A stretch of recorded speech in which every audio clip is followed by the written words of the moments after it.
demand a free Sudan. We demand a free Sudan. We demand a free Sudan. We demand a free Sudan. We demand a free Sudan. We demand a free Sudan. Free the people, free their land. We demand a free Sudan. Free the people, free their land. We demand a free Sudan. Free the people, free their land. Peace and justice for Sudan.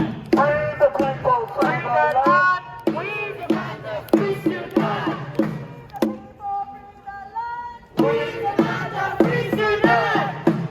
Thank you, everybody who stand up and has come under such difficult circumstances. I've lost my voice.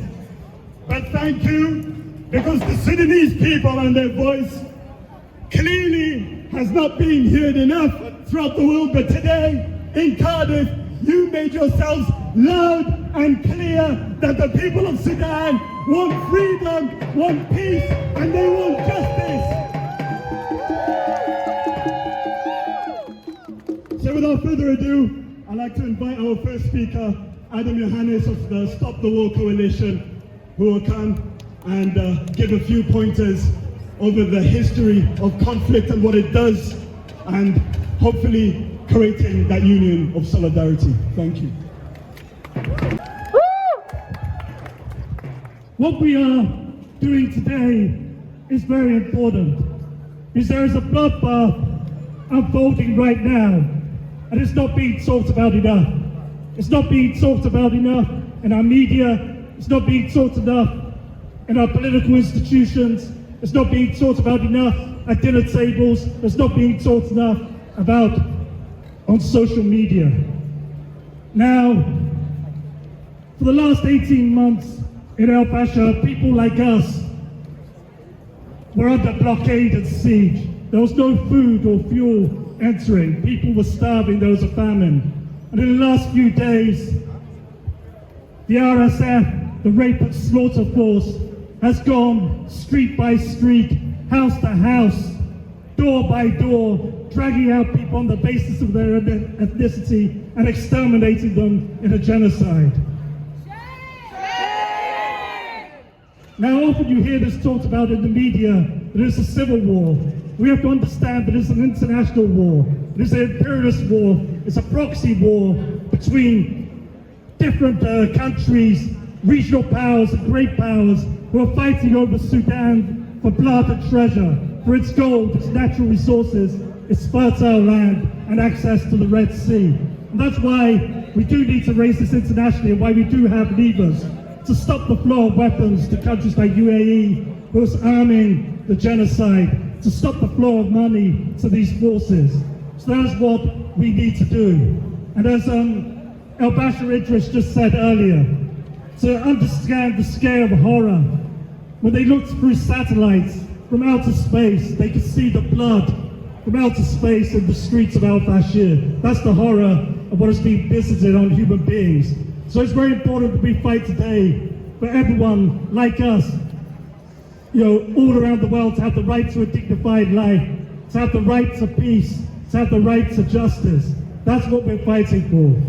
And I just want to say one last thing. On this day in 1884, 141 years ago, probably little known event took place in Berlin called the Berlin Conference. It was a genteel gathering of European leaders. They didn't meet in Africa, but they wanted to decide the fate of Africa, how they would carve it up between them, between the European countries, how they would carve up its natural resources. And that game is still being played today, and we have to stop it, and we have to start to reconfigure Britain to a different relationship to the world, to break our alliance with the United States, and to start to be a force that instead of exporting war and weapons around the world, exports aid and education. You're a country that could be a real beacon, somewhere we can be proud of, because of its traditions of solidarity. We do have traditions of solidarity in the working class of South Wales, of internationalism. We have to now rise to the level where we can make this state policy. So that's what we need to do. So thank you for everyone who marched today. What you're doing is so important because, we might not be, thousands today, but, to get to movements of thousands, we have to start where we are, and that's how we get there. So we need to keep on building this. We need, I think, many of the people who've spoken today, I would say to Hussein, it would be good if they did a speakers tour around Wales. We spoke to different groups across Wales and said, can you invite people to educate people about Sudan? We start getting people into trade union branches and the branches of political parties to start presenting to people the situation in Sudan and what they can do here. And that's how we'll build a movement. And that's how we'll win peace and justice for Sudan. Because, in 2018, if we were standing here, we'll be talking about the beautiful revolution in Sudan. And that's why we'd see such bloodshed. Because when you have a movement, a revolution which inspires such faith, such hope, such dreams of change in people, it can only be crushed with great savagery and great force. And that's what the two armed forces in Sudan are doing. That's what regional powers are doing. That's what international powers are doing. They're trying to crush a revolution because they know it's infectious and it can spread and it could create a better humanity for everyone. Thank you. Free the people, free the land. Free the people, free the land. Free the people, free the land. One. We are the people. Two. We won't be silent. Three. Stop the killing. No, no, no, no. Thank you, Adam. Everybody give him a round of applause, please. Our next speaker of the Sudan Revolutionary Support Group, who will come and discuss further in person with testimonies on the ground about Sudan. Please give him a warm round of applause. Thank you. Dear sisters, brothers, comrades, ladies and gentlemen, on behalf of the Sudan Revolution Support Group, Cardiff, I salute all the revolutionary groups in Cardiff who continue to organize demonstrations in solidarity with Sudan amidst this devastating war. Your courage and dedication in raising your voices for justice and peace are invaluable. Our group was founded by Sudanese in Cardiff in support of the December Revolution. And we continue because we firmly believe that the revolution lives on. Revolutions may face setbacks, but they endure. Even in the face of the war, especially when the war is waged by forces that are enemies of the revolution. Today, we gather with a heavy heart as we speak about the horrific tragedy unfolding in el-Fasher. What has happened there did not come as a surprise. It was a direct consequence of a long and suffocating siege. The warning signs were clear. For months, the world knew that hundreds of thousands of lives were at risk, yet the international community did nothing. I still remember attending a protest here in Cardiff, actually here, last year, where we held signs that said 800,000 lives at risk in el-Fasher, act before it is too late. But the world chose not to act, and today we are witnessing the consequences. What happened in el-Fasher occurred in full view of the international community. The suffering, the starvation, the killings, the sexual violence, the burning of neighborhoods, none of this was hidden, and yet the silence persisted, even as global protests demanded meaningful action, especially towards the United Arab Emirates, which has never stopped supplying weapons to fuel this war. Dear sisters, brothers, comrades, the suffering of el-Fasher is not isolated. What happened in el-Jeneina and what continues in Bara, Kordofan, Khartoum, Al Jazeera, Sinnar and Blue Nile are all chapters in a systematic campaign of violence that threatens the unity and future of Sudan. This war has weakened state institutions, displaced millions and pushed the country to the edge of fragmentation. The heart of this conflict is not simply a military struggle. Its essence is political.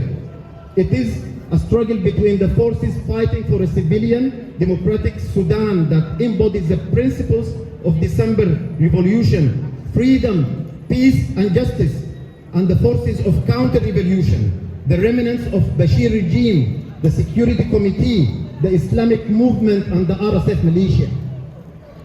These groups represent a narrow elite protecting their wealth, their power, and the gains they accumulated over decades. Many act as agents of external interests, willing to sacrifice Sudan's people and resources to safeguard their own privileges. Ladies and gentlemen, yet even in the midst of war, the Sudanese people continue to resist in remarkable ways. Resistance is not only on the battlefield, it is in the streets, in the neighborhoods, and within displaced communities. Our people are creating cooperatives, supporting communal kitchens, which we call takaya, helping families in camps, launching grassroots education initiatives, and organizing all forms of civil resistance against war and violations. This is the true spirit of the Sudanese revolution. Dear comrades, regional powers that continue to fund and arm both warring parties also share responsibility, as they seek to protect their economic and political interests at the expense of the Sudan's sovereignty, turning the country into a battlefield for proxy wars, exploitation, and plunder. Sisters and brothers, let's unite to demand the following: condemnation of all crimes and violations committed against civilians in el-Fasher, Darfur, Kordofan, and across Sudan. An independent and transparent international investigation into all crimes committed by both warring sides, with accountability for those responsible. Joint action to expose perpetrators and pressure regional and international actors who fund and arm the warring parties, to end the flow of weapons into Sudan and criminalize anyone contributing to prolonging the war. An appeal to progressive forces and freedom advocates worldwide to raise their voices against these crimes, pressures the governments to hold perpetrators accountable and end the disgraceful international silence surrounding atrocities committed against Sudanese civilians. And the most important is investigation into UK armed transfers to Sudan and accountability for all responsible, ensuring that no British weapons or technology contribute to atrocities against civilians. According to a Guardian report, UN documented evidence show UK-made equipment from Militech in mid-Glamorgan, Wales, has been found in the hands of the RSF in Sudan. Strict accountability and monitoring must be enforced to prevent further complicity. Dear sisters, brothers, comrades, before closing, we reaffirm our solidarity with all oppressed peoples. We extend our deep solidarity to the people of Gaza, who continue to face violence and destruction despite claims of ceasefire agreements. Their struggle is linked to ours. We must not ignore the deepening injustice in the West Bank. According to Amnesty International, Israel's military operations in the occupied West Bank over the past few months has led to the largest displacement of Palestinians since the 1967 war. The Palestinian experience at its core is not merely a local conflict. It is a part of the global struggle of people against domination and colonialism. It demonstrates that organized, sustained, popular resistance can reshape global consciousness and shift the balance of power in favor of liberation and social justice. The people of Gaza, like the people of Sudan, deserve freedom, dignity, and peace.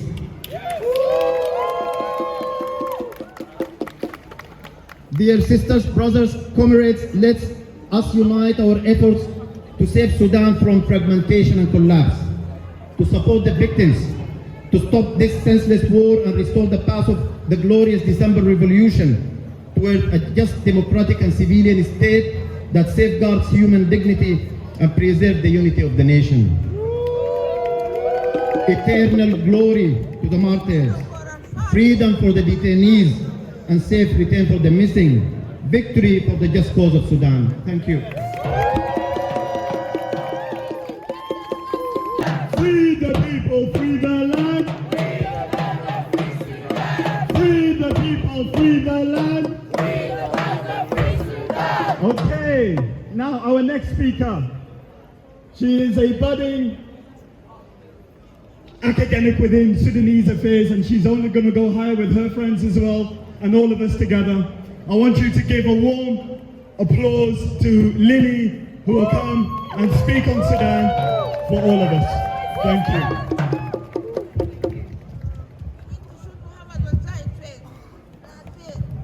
Thank you all for being here today.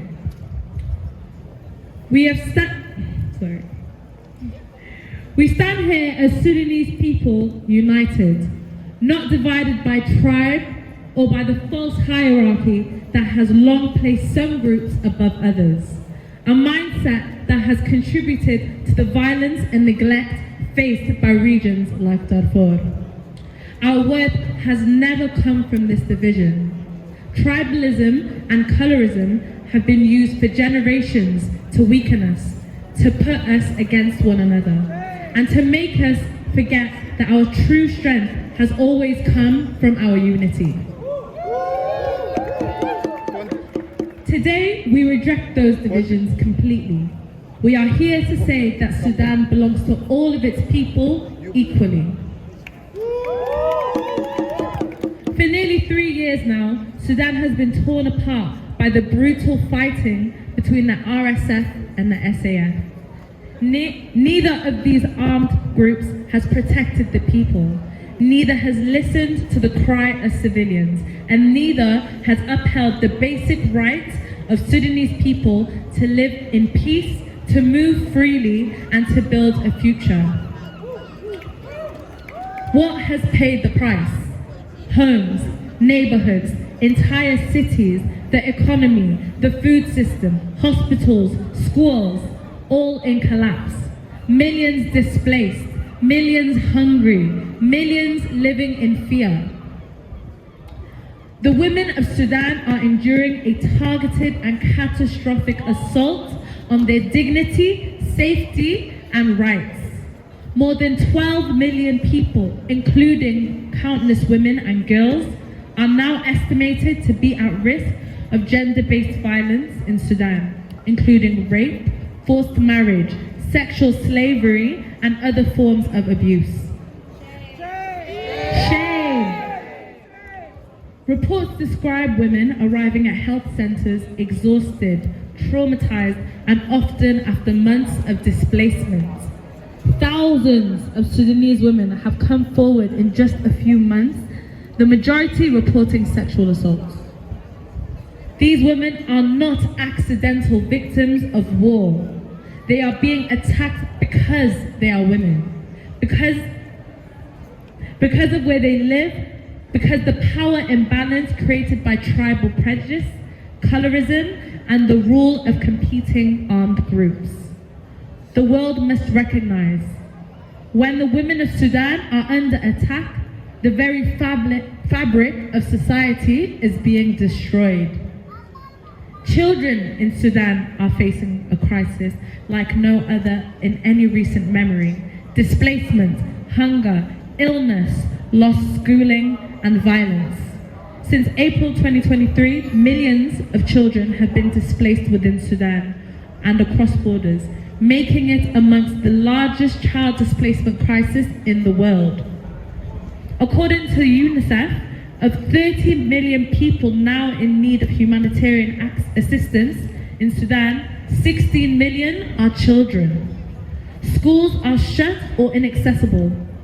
Healthcare and clean water are collapsing, and children are at extreme risk of malnutrition, disease, and lifelong trauma. Every child deprived of education today is a lost future for Sudan. Sudan deserves better than this endless cycle of armed groups fighting for power while civilians pay the cost. This protest is not just about highlighting suffering, it is about demanding a future. We are here to say Sudan must be free, the violence must stop, and the RSF and SAF cannot continue to dictate the fate of the Sudanese people and the UAE and the UK government. For too long, decisions about Sudan have been made by those with weapons instead of by those with vision. Sudanese people inside and outside the country have made their voice clear. We want civilian rule, we want safety, and we want a nation that belongs to its citizens. Sudan's future will not be built by the RSF or the SAF. It will be built by Sudanese people, by activists, by workers, by students, by families who simply want to live in dignity. Sudan can and we will be rebuilt by us. Every one of you standing here today is part of that future. Every voice raised here pushes back against the idea that violence is inevitable or that Sudan must accept these conditions. We protest because silence means acceptance, and we refuse to accept this. We protest because Sudan deserves freedom. We protest because the people deserve power, not the militias and not the generals. And we protest because even in the darkest times, Sudanese people have never lost their strength, their resilience, or their hope. Sudan will be free, and we will not stop speaking about it until it is. Thank you.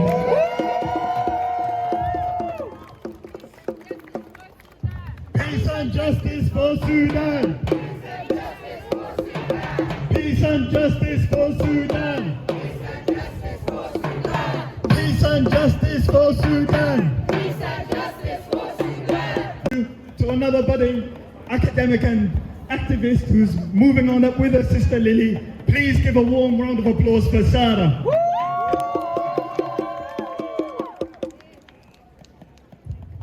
Thank you all ever so much for being here. I haven't exactly rehearsed or even wrote down what I'm going to say, so my message is just a reiteration of solidarity.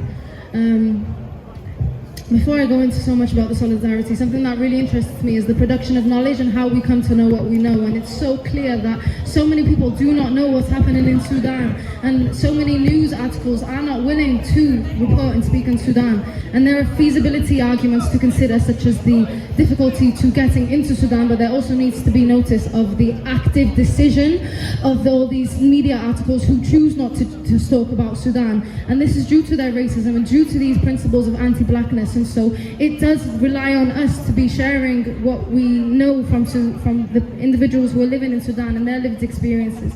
And to come out here and protest like this now, I understand that this isn't the biggest protest that we've ever had, but even these numbers today, on a day like this today, where Wales is playing against Japan in the Principality Stadium, and we must have walked past hundreds, if not thousands of individuals, and I promise you, if not one, if not five, if not 10, if not 20 people who we walk past today will say, I've never heard of Sudan.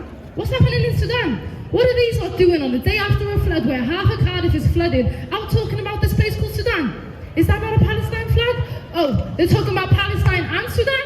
How are they related? One's in Africa, one's in the Middle East. What's UAE got to do with it? I promise you.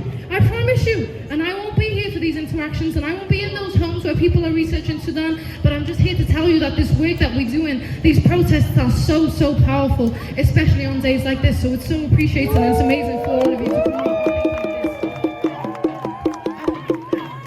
I just wanted to speak of a few different methods that there are of solidarity. I understand that Helen came and spoke at the beginning about the political work and to push and to press all of our MPs and our local MPs and those that sit in Parliament in London who can do a lot for Sudan, who's not to.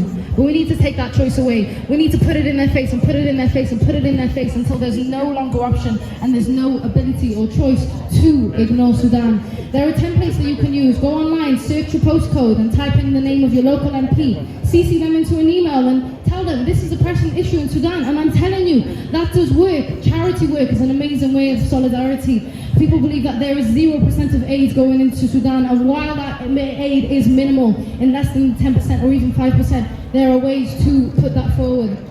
Social media advocacy, just as I've said before about the knowledge production, so many people will not know about Sudan, so posting about Sudan on your stories, reposting that there's a protest happening on Saturday, these are such effective ways to let people know about what is happening. Petitioning also is such a strong form of solidarity.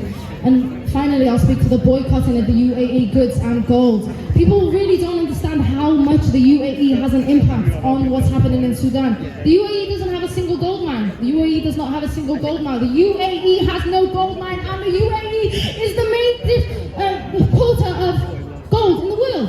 In the world. And that doesn't make sense to me. Sudanese, they build UAE. Sudanese, they build there. Ultimately, all the things that I've said before are all effective ways of showing solidarity, but I believe that being here and being out in these public protests is the most strong form of way. So, power to the people and no to the generals. Power to the people. I think shame on gold, shame on gold. How much worth does a life child hold? Shame on gold, shame on gold. How much worth does a life child hold? Thank you so much for listening. Yo, Sarah, smash that, didn't she? Free the people, free the land. Free the people, free the land. Free the people, free the land. All right, next, I want to bring in one of our solidarity allies and partners. You've seen him with every single march that's been going on for the past 2 years, and that's why that we're here together. Because it's not only Sudanese, but it's all of us human beings that understand the humanity of things. And the things that we see happening to Sudanese, happening to Palestinians, happening to the Congolese, happening to everyone around the world. We do not wish that for any other person. So, without further ado, let me bring in the International Revolutionary Left and National Union? Education Union, activist and teacher as well, Zhao. Right, first of all, I want to send the utmost solidarity on behalf of the International Revolutionary Left and the National Education Union, a union, the biggest education union in Europe. We stand together with the people of Sudan, with the people across the world fighting against the attacks and the killing and the genocides. 6 years ago, the people of Sudan, the working class of Sudan, showed the way to the world. They had the biggest revolutionary process, the biggest revolution of the 21st century. They made the ruling class tremble. From Washington to the UAE, from Westminster to Israel, they made the ruling class tremble. And it is not just because of the gold, it's not just because of the profit that the UAE, with the help of Westminster, with the help of Washington, that the ruling class of these countries have unleashed a genocide in Sudan. It's because they are trying to drown the revolution in blood. But like we saw today, here they have failed. The revolution continues and the revolution will continue. The only thing that they have done is brought us together, brought people from London, like we saw last week in London, like we saw today in Cardiff, like we have shown for the past 6 years. They will kill the revolutionaries, but they will not kill the revolution. And we will show them from here to Darfur that we will be free. So I want to send full solidarity and say one clear thing. We cannot rely on anyone except ourselves. We cannot rely on anyone except the people, except the ruling class, because no one else is going to come to save us. We will save ourselves. And we need to fight for ourselves and for the people of the world. I'm not sure if you have seen today, but the Labour government has brought another even more hostile environment. They said today that they will close all permanent routes for refugees, that refugees will only have access to temporary. Is this what we fight for? No. We will fight against our governments. We will fight against the ruling class of our countries. We will fight for not just the people of the UK, we will fight for the people of the world. Because that's the only way that we will win. So from today, tomorrow, and the rest of the days, we are here. We won't be scared and we won't back down. We'll keep fighting and we will win. Solidarity to Sudan. Power to the people. One last thing, and then I'll give it to Hussein. Yes, as you've heard from our fabulous speakers, these are not just issues that are far away and distant to us all. They're right here. They affect us all. They affect us here in the UK, here in Cardiff, and affects our families and friends around the world and in Sudan as well. What's happening in Sudan is a foreign intervention of Western imperialism, a new form of neo-colonialism, where regional powers think that they can come in and serve proxy interests of those superpowers. Tell me, why is it that America is involved, or even Britain's involved, or Russia's involved, and China's involved? How many countries are involved in the hands of Sudanese blood to get gold? Shame! Absolute shame! And they did so thinking we wouldn't notice. They did so thinking that they could smuggle in weapons, and arms, and bombs. And they thought that we wouldn't notice that they're not bringing food or aid or supplies in. Shame! You know what's cheaper than bullets? Withholding aid, stopping food from reaching the most needy and the most vulnerable. It is the most silent but most deadliest killer, because all you have to do is put a red tape and say, no, sorry, we can't help you. Let them starve to death by themselves. The city of el-Fasher, which fell on 26th of October, just a few weeks ago, to me it feels like last week. That's how crunch time feels to me and to any Sudanese. 300,000 people were trapped in that city. Over half of them were children. 150,000 children. Do you understand? 150,000 kids facing an 18-month siege without no food, eating poisoned animal feed. And you know, have you guys eaten a peanut before? Do you know what a peanut looks like? Do you know the shellings of a peanut? That very thin, small shellings. That's what the people were trying to survive off. And mud. We have, even when we hear and we read of these stories of the testimonies on the ground, and we talk to people to get first-hand accounts, we can still never fathom and understand just how much pain and brutality that they're going through. And so that's why we're doing this, to get the message across the world, to say that we do not want international interference if it's going to come on the backs of weapons and aid and sabotage. Shame to them. And so, before I give it away to Hussein, I just want you to remember one action point to take forward with you. When people try to explain to you what's going on in Sudan, you've heard about how the community kitchens and the resistance committees and emergency response rooms have come together for the people of Sudan. You've heard how the civilian society is doing its best, even though it's being under heavy pressure from both sides, from the RSF and from SAF. SAF arresting activists, RSF killing them on sight. You've heard it. When people say to you, what's going on in Sudan and how can we fix it? One of the ways, there's so many, but one of the ways is to tell them, tell your governments to get their hands off Sudan. Hands off Sudan.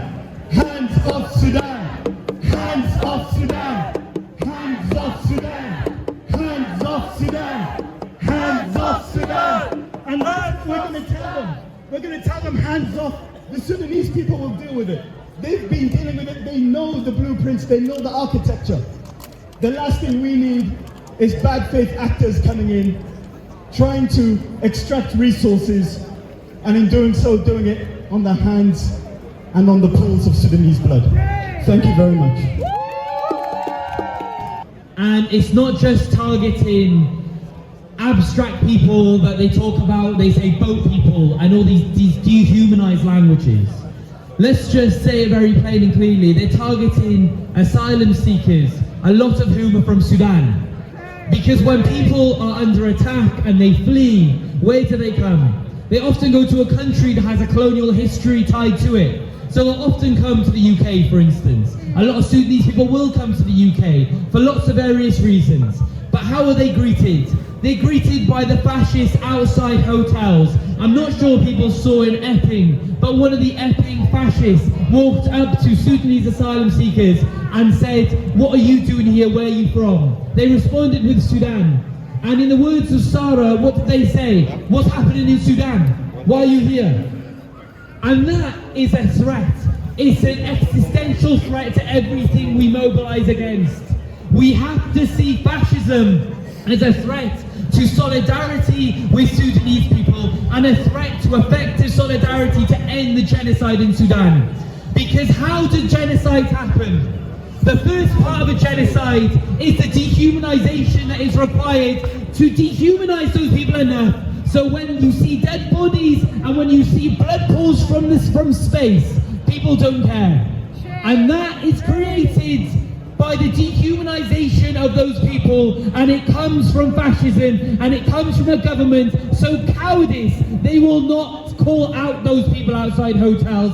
And as Zhao said, they will enact more and more legislation to make it even more hostile. I'm an asylum and human rights lawyer, and I work with Sudanese asylum seekers all the time. And what they have endured is something we can't even not imagine. What unaccompanied asylum seeking children who come here, they come here after their families being slaughtered by the RSF. Those children are just like the children in Britain. They just got lucky, the children here, that they weren't born in Sudan, they weren't born in Palestine, they weren't born in Iraq, and they weren't born in all the other countries that this country in the West saw as barely human so that they could bomb them and take their resources. They are racist wars.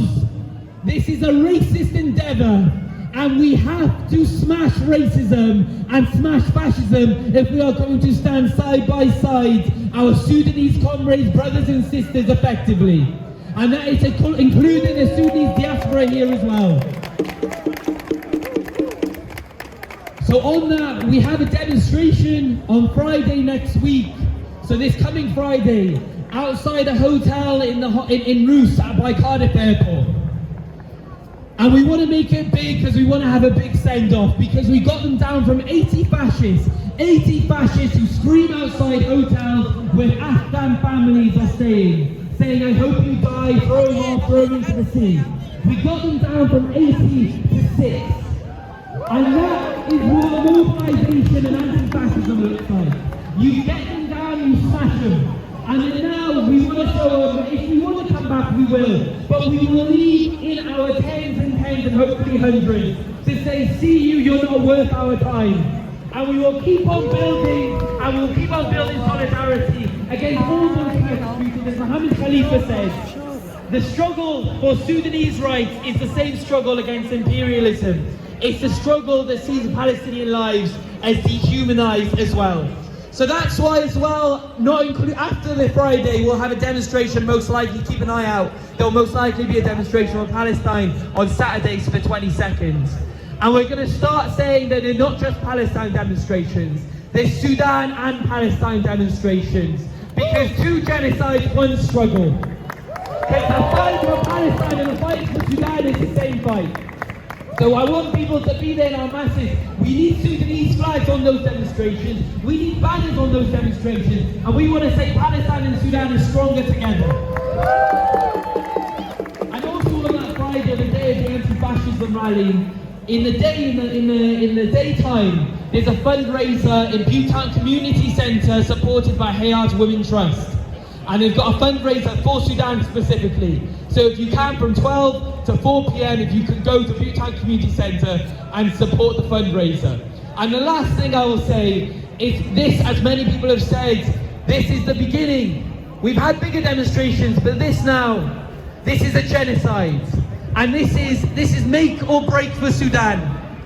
We have to stop the genocide, and we have to stop the genocide also in Palestine.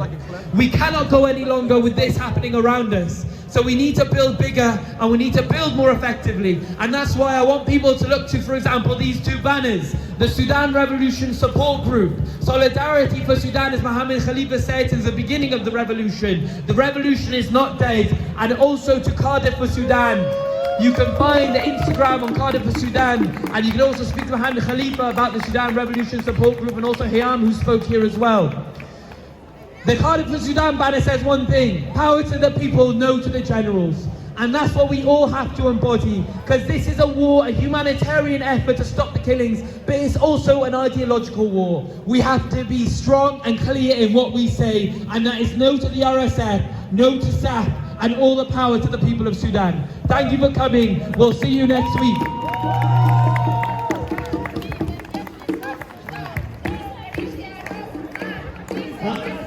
Sudan, please.